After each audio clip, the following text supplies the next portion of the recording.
Okay, we're in England and we're going to discuss some armour, and I'm going to give you some tips which you may find useful, you may not find useful, tips which the trade will probably say is rubbish, but the tips that I've used when I've been dealing in arms and armour. So when I was a child, my father was a dealer.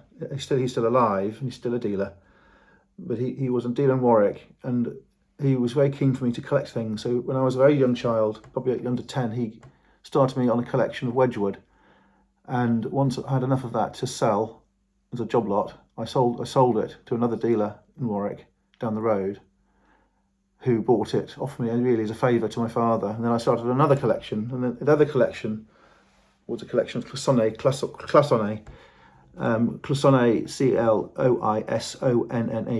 and that is wire laid onto copper with infills of molten glass enamel, basically.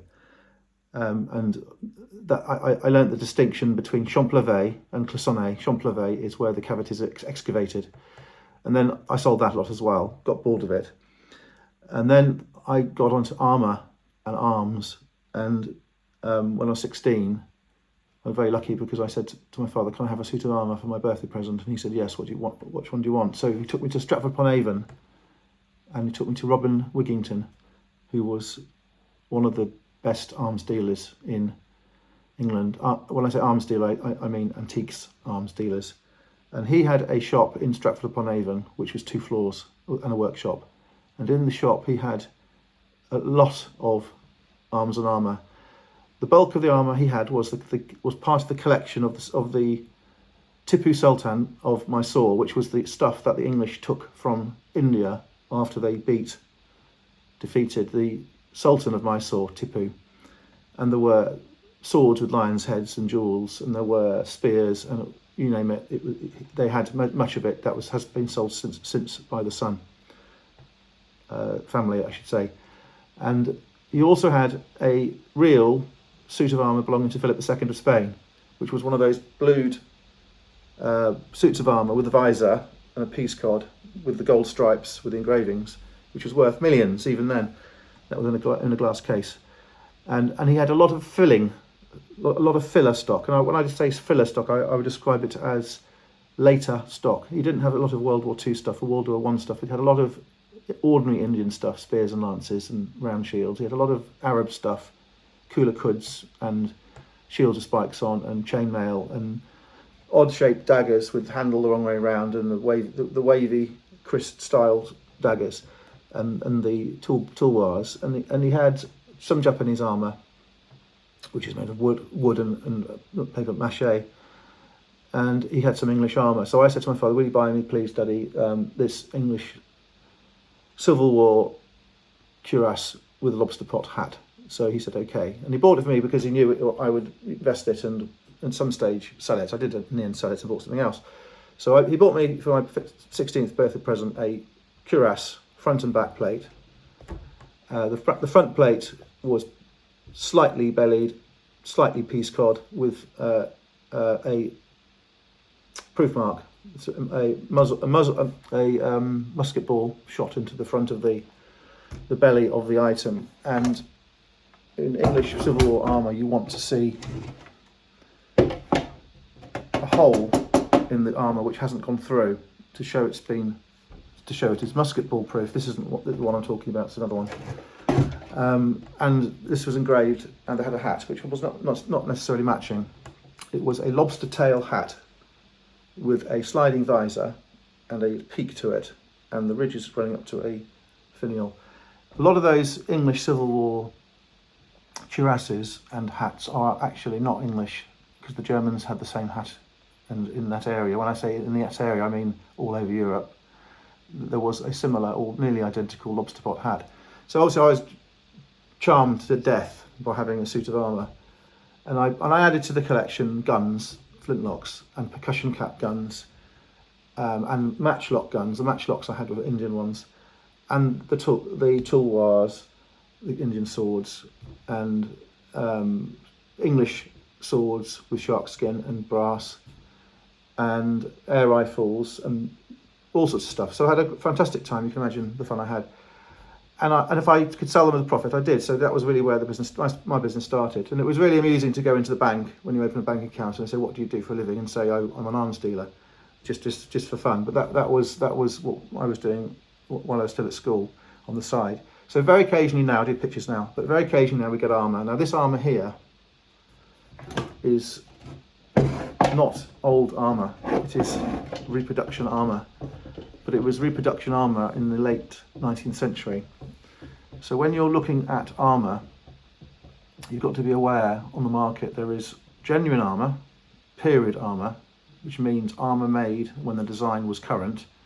Then there is old or antique reproduction armour, which was used for, not really for reenactment, it was used for decorative purposes, filling up the big grand Victorian houses. They all wanted a suit of armour. And then there's modern reenactment armour and reproduction armour, some of which is made of resin, some of which is made of metal. So it's very difficult if you just start from scratch when you're buying armour. You can make the assumption, if you're looking at something like that on the market, on the open market in England, certainly, that it's going to be Victorian. When I say Victorian, I'm talking, roughly speaking, 1800 to 1900. The Georgians weren't so into the reproductions of the armour because there was a sufficient amount of it around anyway, of the real stuff, and it wasn't any use to anyone because it wasn't up to standard in the battles. So it was there was a lot of it around. But the Victorians did start to want to make suits of armour, and there were different styles of armour. There is the normal armour, flat armour. There is the rigid armour, which is Maximilian, which is German, which is reinforced like corrugated iron. There is obviously the Oriental armour, as I said earlier, wood and paper mache, coloured stuff, Japanese. There is the Arab Islamic stuff, which is slightly different again, often with a lot of decoration on, but nevertheless distinctive and easy to identify. So the first thing about this cuirass, we'll just talk about this cuirass, Cuiras, this cuirass here, is that it's too light to be an original. If you want to buy a real cuirass at the moment, you will find the Napoleonic cuirasses are very, very good value, and they are the ones sort of from the 19th century and in the Napoleonic era as well, tail end of the Napoleonic era, and they have brass studs, which are separate pieces of metal. These brass studs are pressed out of the same piece of metal.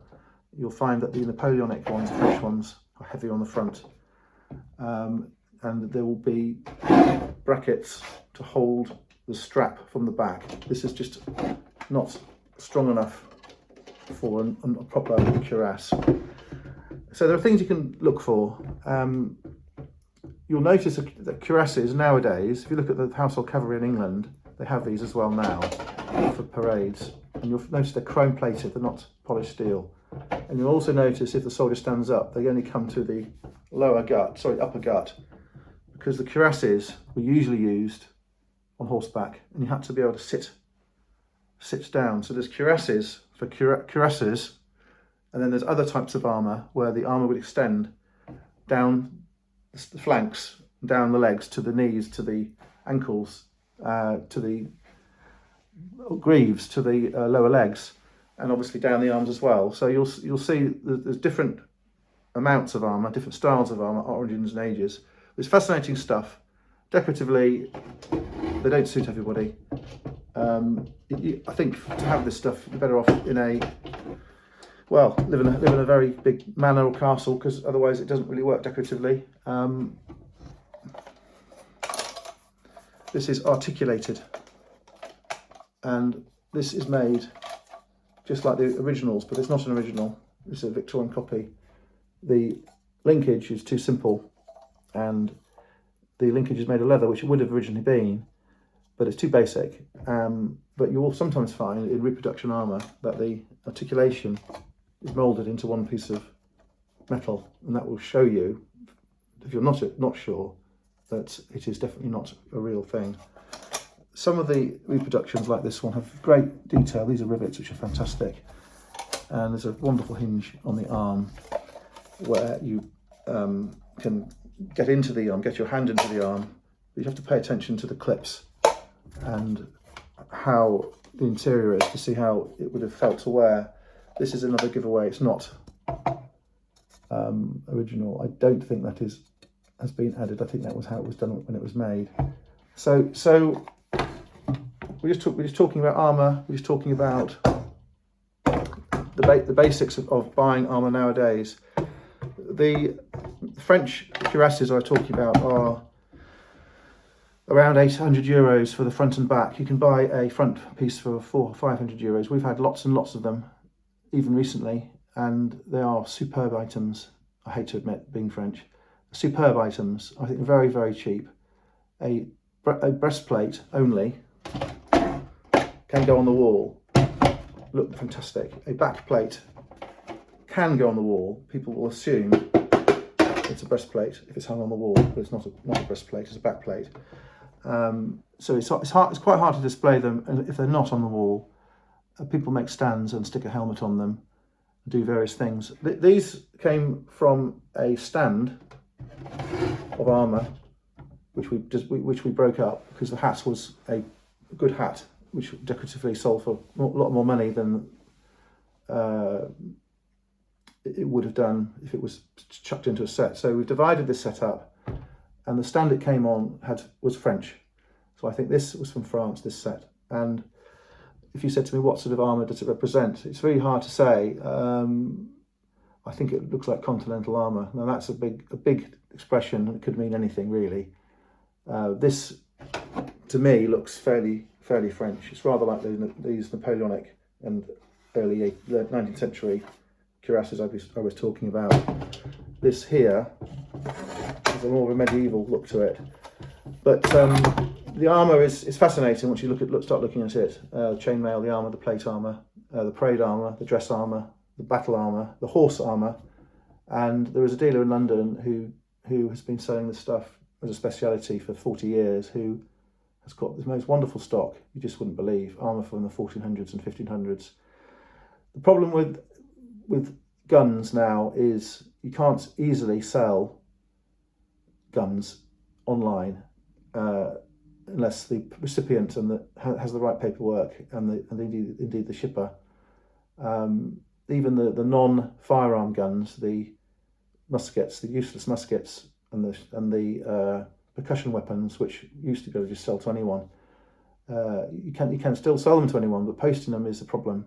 Bladed weapons is a problem in England. The post office doesn't want them anymore, and it's getting more difficult to post bladed weapons. People cut themselves, postal workers get injured, and the postal companies generally are not really keen to sell weapons, to move or handle weapons. So we've got problems with guns, we've got problems with bladed weapons, problems with deactivated bits, old grenades and old shell heads.